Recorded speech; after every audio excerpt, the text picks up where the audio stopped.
नमस्कार दोस्तों, आपका परिवार में स्वागत है। पिछले वीडियो में देखे थे पार्ट 11 विराट रूप श्लोक नंबर 45 तक। इस वीडियो में श्लोक नंबर 46 से देखेंगे। अच्छे वीडियो लगे तो चैनल को सब्सक्राइब कर दीजिए, आप लोग सपोर्ट करिए। श्लोक नंबर 46। मैं वैसे ही आपको मुकुट धारण किए हुए तथा गदा और चक्र हाथ में लिए हुए देखना चाहता हूँ, इसीलिए हे विश्वरूप, हे सहस बाहो, आप उसी चतुर्भुज रूप से प्रकट होइए। दोस्तों, आप सभी को बता दें, ये श्लोक 46 है।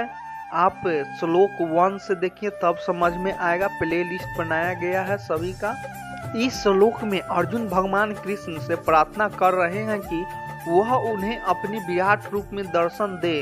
अर्जुन भगवान से कहते हैं कि वह एक ऐसे रूप दिखाइए जिसमें वह किरीटीन मुकुटधारी, गदिन गद्दा धारक और चक्रहस्त चक्रधारी है। वे चाहते हैं कि भगवान इस रूप में उन्हें दर्शन दे जिसमें वे 4 भुजाओं वाले और हजारों हाथों वाले हैं।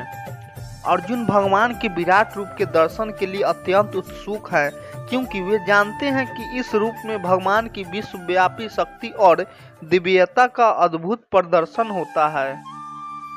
वे इस विराट रूप में भगवान को दिखाना चाहते हैं ताकि वे पूरी ब्रह्मांड की इस दिव्य छवि का अनुभव कर सके और समझ सके कि भगवान की शक्ति और उपस्थिति किस प्रकार से हर एक स्थान और हर एक प्राणी में समाई हुई है। इस श्लोक में से यह संदेश भी मिलता है कि भगवान की अद्वितीय और असीमित शक्ति को समझना और देखना एक गहन और दिव्य अनुभव है जो केवल भगवान की कृपा से संभव होता है। श्लोक नंबर 47। श्री भगवान वाच माया प्रसन्न त्वचा परम।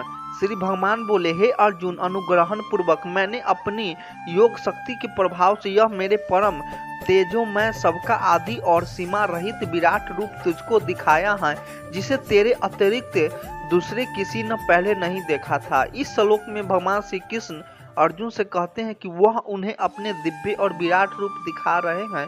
यहाँ रूप अत्यंत तेजस्वी और अनंत है जो संपूर्ण ब्रह्मांड को समेटे हुए हैं। यह स्वरूप पूर्ण रूप से अद्भुत और अनदेखा है, जिसे पहले किसी ने भी नहीं देखा। भगवान के इस विराट रूप में उनका दिव्य तेज, अनंतता और विश्वव्यापी स्वरूप प्रकट होता है, जो केवल उनके दिव्य योग की शक्ति से संभव है। जो अर्जुन के इस दिव्य रूप के दर्शन से यह समझ में आता है कि भगवान का स्वरूप न केवल अद्भुत है बल्कि उसकी विशालता और शक्ति भी अतुलनीय है।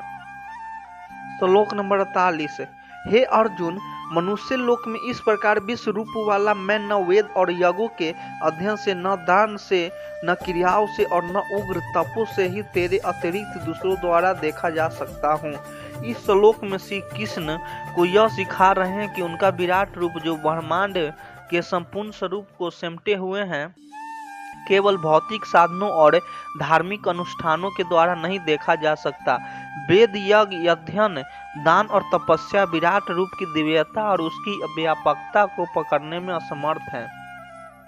श्री कृष्ण का यह संदेश है कि इस दिव्य रूप को केवल एक विशेष दृष्टि से ही देखा जा सकता है, जो कि उनकी कृपा और दिव्य आशीर्वाद से ही संभव है। इसका अर्थ यह है कि भगवान के विराट रूप की सच्ची अनुभूति और अनुभव के लिए भक्ति संपूर्ण और ईश्वर की कृपा की आवश्यकता होती है, न कि केवल धार्मिक क्रियाओं से।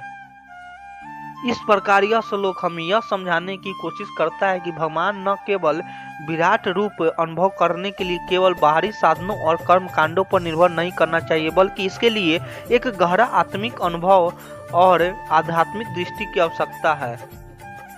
श्लोक नंबर 49।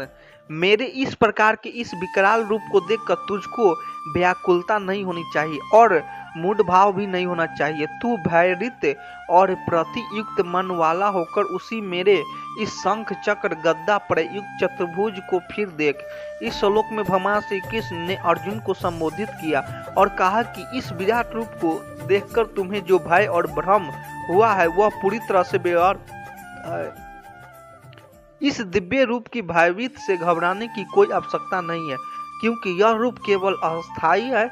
तुम्हारे मन में जो डर और अज्ञानता उत्पन्न हुई है उसे त्याग दो। वास्तव में इस विराट रूप का दर्शन परमात्मा की एक विशेष माया है और इसका मूल स्वरूप प्रेम और सौम्यता है। तुम्हें इस विराट रूप को देखकर पुनः शांति और प्रेम की भावना से अपने सामान्य रूप को देखना चाहिए। यह रूप सिर्फ एक अस्थायी दर्शन है और तुम्हारी चिरकाली आत्मा के लिए असली रूप वही है जो तुम्हें प्रेम और शांति का अनुभव कराता है। इसीलिए इस डर और भ्रम को छोड़कर तुम फिर से मेरे वास्तविक रूप की अनुभूति करो जो तुम्हारे मन में अस्थायी प्रेम और शांति लगाएंगे।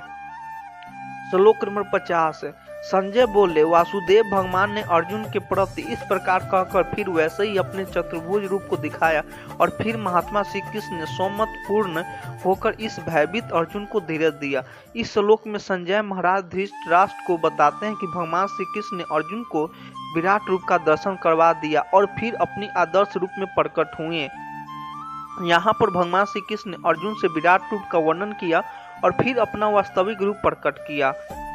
भगवान कृष्ण ने अर्जुन को शांति और सुरक्षा का आश्वासन दिया। वे पहले विराट रूप में प्रकट हुए जिससे अर्जुन भयभीत हो गए थे और फिर अपने सामान्य सौम्य रूप में प्रकट हुए ताकि अर्जुन को सांत्वना मिल सके। यह श्लोक यह दर्शाता है कि भगवान श्री कृष्ण ने अर्जुन को अपने दिव्य स्वरूप को पूरी शक्ति और भयभीत का अनुभव कराया, लेकिन साथ ही अर्जुन की भावनाओं का भी सम्मान किया और उन्हें अपनी स्नेहिल और प्रेम रूप में दर्शन सांत्वना दिया।